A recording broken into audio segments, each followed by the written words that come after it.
niluto ko. Nagkalderita po ako ng baboy. Joint po siya. Pinapakuluan ko siya ng matagal, mga 1.5 hour ata. Tapos nilagay ko yung calderita mix. Wala po akong ibang mix eh. Hindi ko alam kung gaano ka-high yung carbs ng calderita. Kasi wala po akong ibang maisip na ilagay. Tsaka ito po, yan po ay cheese. Nilagyan ko po siya ng cheese para maging ano siya, yung thick yung consistency ng ng tawag nun, ng aking sabaw. Yun. Hello po! Welcome po sa aking channel ulit. Magmumukbang po ako. Nagluto po ako ng pork joint. Diba inaano sa atin to, piniprito.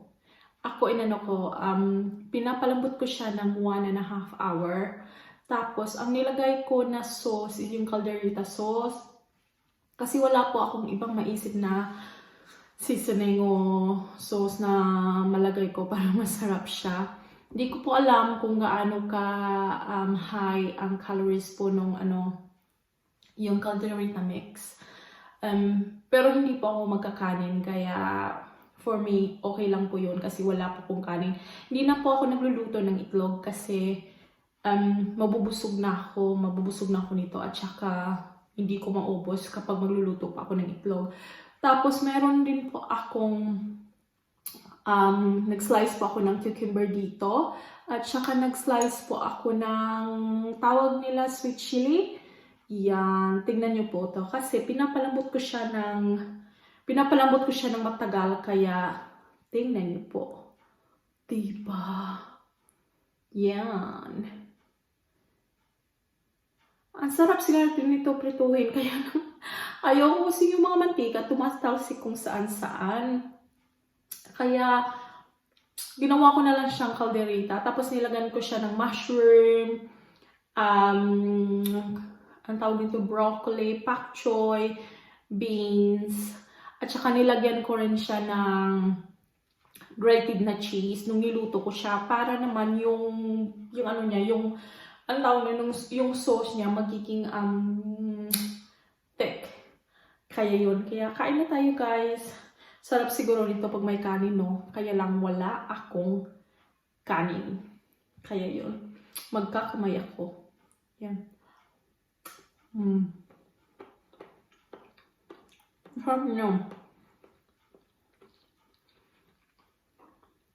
Kung napanood niyo po yung yung last video ko, yung tawag nito sa tungkol sa LCIF.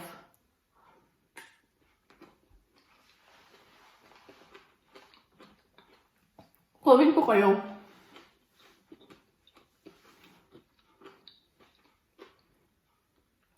Cucumber pa.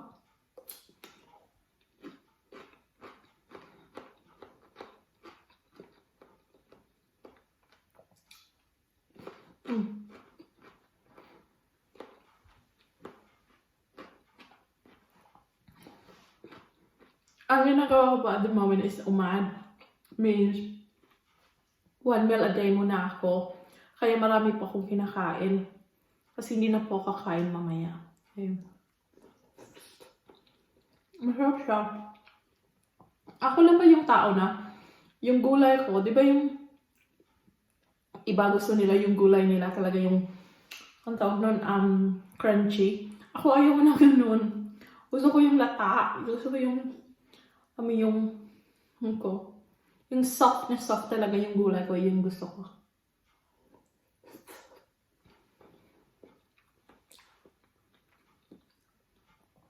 Ang sarap niya. Ang sarap niya, guys.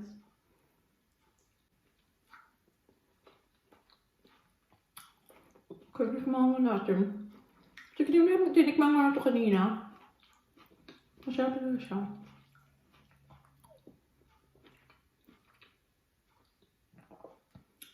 Okay.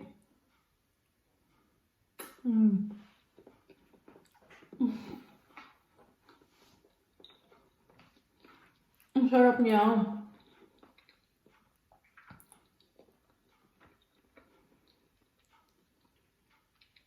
Alam mo yung nagme-melt yung fat sa sa mouth mo. Yun. Hot na.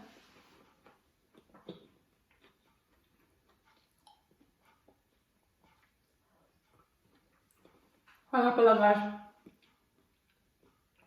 dito nga pala ako nakatira sa UK. At paano na pa winter na ba, hindi ko alam. Kasi minsan nakakonfuse ka sa weather ng UK kasi minsan umuulan. Kaya ngayon, madilim, kulimlim, umuulan siya. Tapos minsan naman, sunny. Pero, ano na siya? Ang tawag ko, dapat winter na ata. Ko. Diba? Ang sarap siguro sa Pinas ngayon, no? Kasi Christmas, malapit na Christmas, diba? Umuwi ako ng last sa Pinas is last September.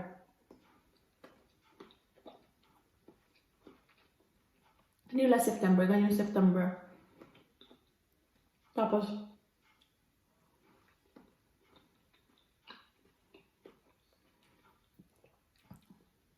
ang tagal ko nang hindi nakapamasko sa Pinas. Hindi ko alam kailang year na.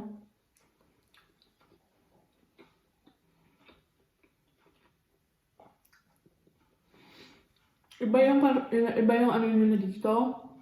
Iba yung Pasko nila.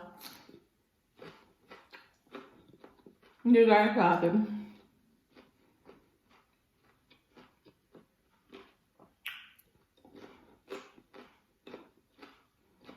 At ano sila? Diba sa atin pabunggahan ng mga Christmas lights, mga ganun. Dito hindi masyado. Siguro nasasayang sila sa sa bayarin ng kuryente, no? Siguro. Kasi ako nasasayangan din ako. Simula nung andito na ako tumira. Kaya siguro yung problema. Parang hindi sila sanay pabunggahan dito. Hindi gaya sa atin na talagang all out tayo lahat. Ito pala. Parang siyang niya? Sweet chili ang tawag niya, pero parang siyang maliit na mga bell pepper. Matamis siya, sobrang tamis. Masarap.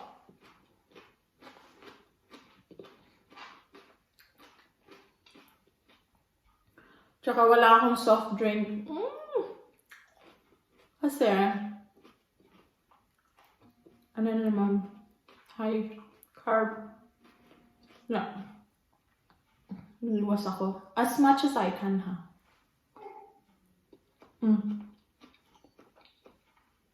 Pag may narinig pala kayo, nagkamatawa-lasa ko yun.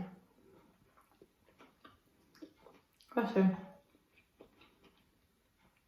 pag kumakain ako, gusto niya kakain din siya. Kahit na binibigyan mo na siya ng pagkain. Ganyan siya. Yeah. Ang sarap nito. Sarap niya talaga. Yung tuhod yun.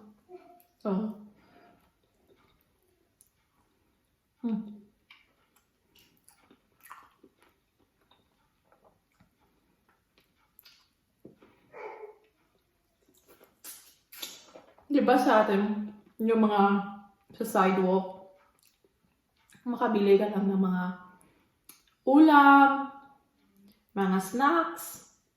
Dito wala. Dito sila may market sila, yung may Saturday o Sunday market sila, pero iba yung market nila dito. Hindi makakalala sa mga pambahay na decorations o mga laruan, ganun. May mga food stalls sila, pero hindi talaga gaya sa atin nung, alam mo yun, yung dami mong mapagpipilian na ang pagkain. Yeah. Ayun. Yung ano. Yun yung problem. Oh my goodness. Tingnan nyo to guys. Alam nyo.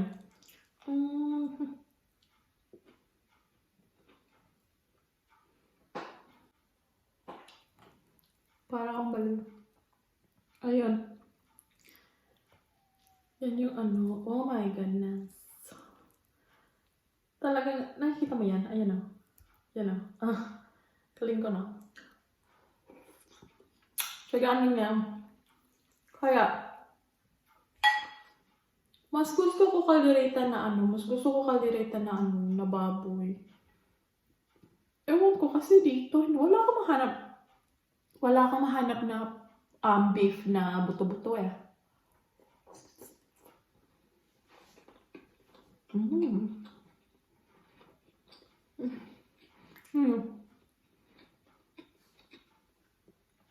At saka alam nyo, kahit wala kang rice, mabubusog ka talaga.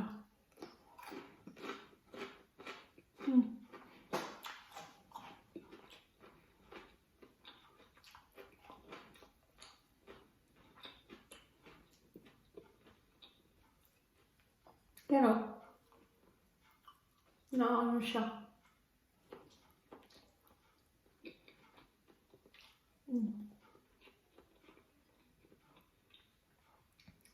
Masarap siya.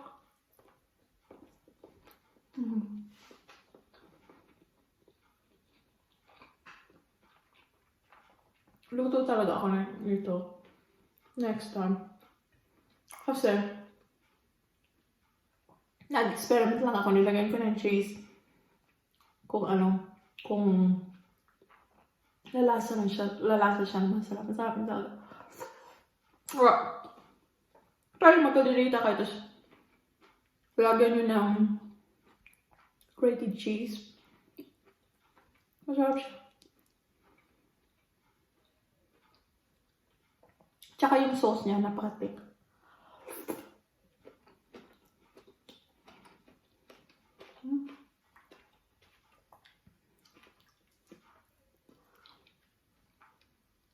Pasko nga pala. Tsaka walang mga ano dito, yung caroling ba yun? Ang namamasko sa bahay. Wala dito. Siguro pag magkaganon ako, siguro sabihin nyo, napabalayo ka na. Kaya, wala talagang makabit sa Christmas sa Pinas. Iba talaga. At saka yung New Year natin, iba talaga. Hindi mo talaga ma-compare kasi saan siguro. Yung Pasko sa atin. Kasi diba,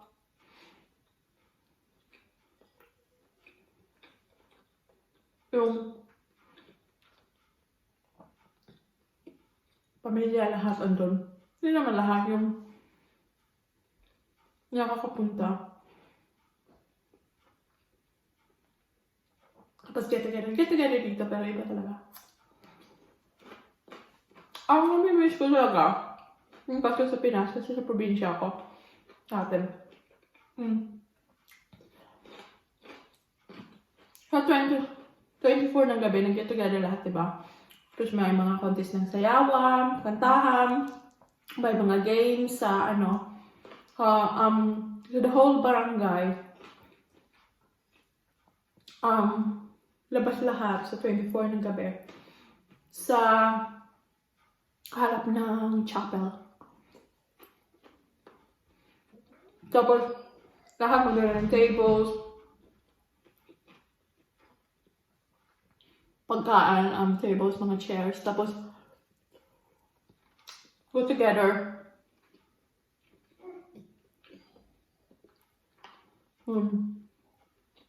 Ano saya? Dito wala eh.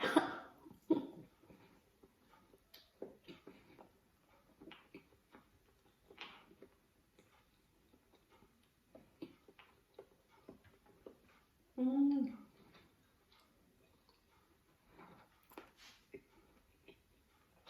harap na talaga. Wow, impress lang ko sa luto ko.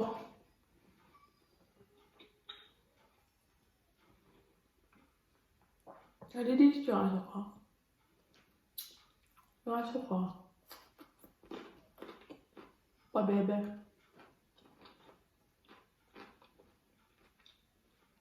Gusto niya involve sa lahat.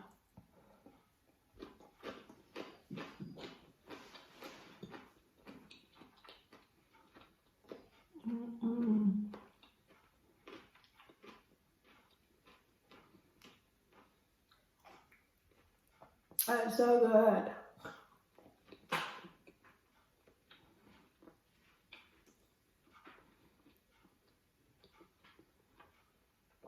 Kaya nga nag-lose ako ng weight, guys. Kasi hindi na ako kumakain ng rice.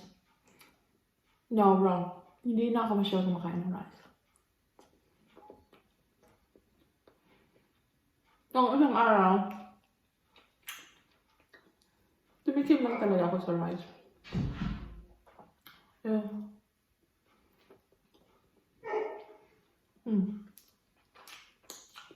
Kulong mo yung aso ko kasi maawa ako sa baby ko. Sit, Moles. Sit. Good girl.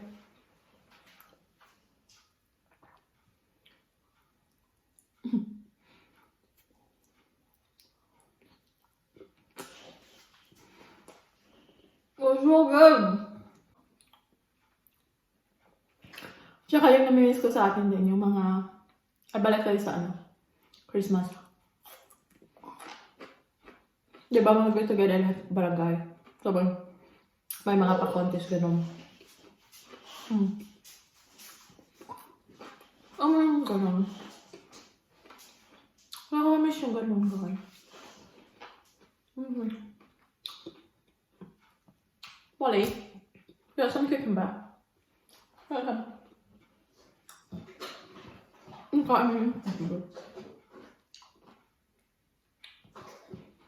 You like eating with Mama, don't you? You can't help this, darling, because this is a bit spicy. Ayoko siya bigyan ng yung kaldereta kasi yung pork kasi medyo spicy siya.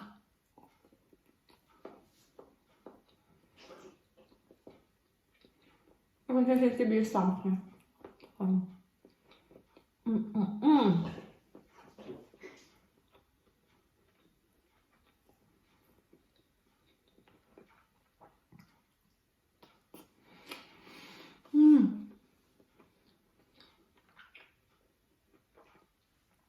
Tapos diba ang saya? Ang daming pagkain pag Pasko.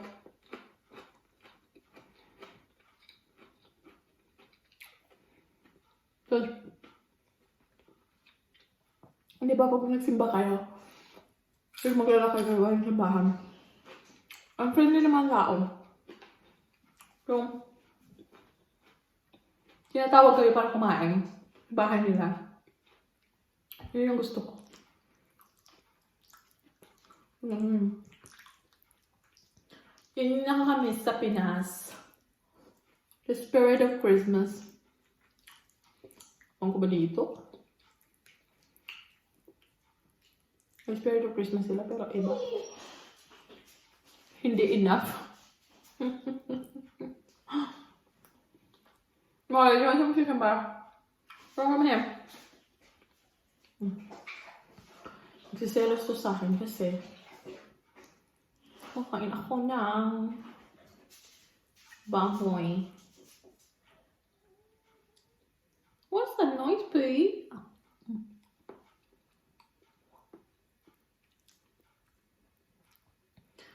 At saka dito guys, kapag diba sa atin pag New Year, nag-make tayo ng noise, tapos may yung naghahatak ng mga, tawag nun, yung mga empty na cans sa daan. Tapos kung anong mayroong appliances ka, pinapatugtog mo. Dito sa kanila, counting. Counting lang kung kailan mag-ano mag-New Year.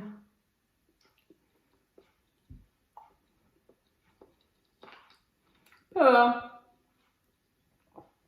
masasanay ka din. At first, kasi nang first na punta ko dito, tapos nang first Christmas ko, sabi ko sa asawa ko, tayo lang ba? Tayo lang magpasko. Sabi niya, oo. Sabi ko, ang sad naman ng life. Hanggang sa every year, ganun na lang. Hanggang sa nagkaroon ako ng mga kaibigan na Pinoy, mga kaibigan na English, hanggang sa nag-start na mag-invite yung mga friends and family to spend Christmas with them or before Christmas, or New Year before New Year. Hanggang sa nasanay na ako na pag kami lang dalawa.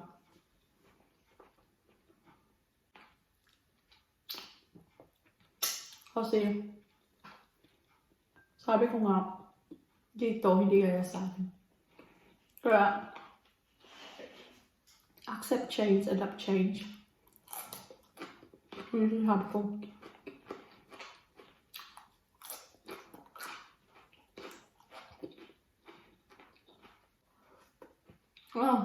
Buto.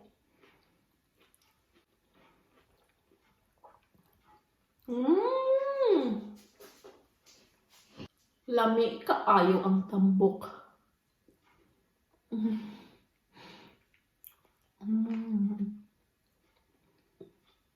Lami. Lami is masarap.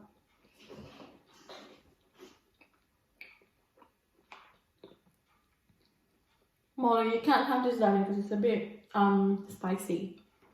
You're gonna have a poorly tummy.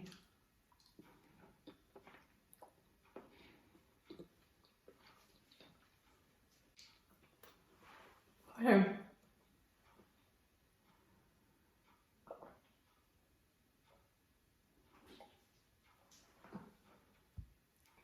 Binibisaya ko yung aso ko. Kasi Bisaya lang ako, diba? Sabi ng asawa ko, huwag mong bisayain yung aso mo kasi hindi ka maiintindihan. English yan. Hindi turuan. Hindi nga siguro ako naiintindihan kasi pag may sinasabi ako sa kanya na Bisaya, tinitingnan niya ako. Pinaganon niya ako. Nagsasabi nito. Naku-confuse siya.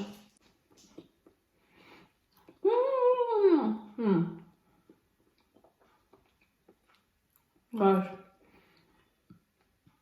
By the way, busog na ako. 3 minutes. Na. Kahit hindi ka mag-ride, mabuyog ka talaga sa pagkain.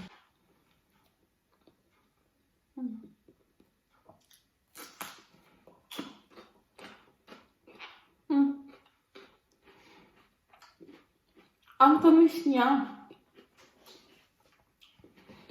Para sa lasang apples. Sobrang tamis niya talaga.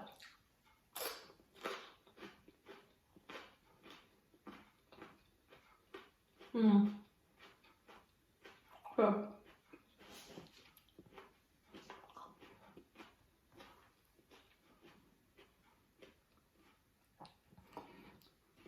Guys, thank you for watching. At saka,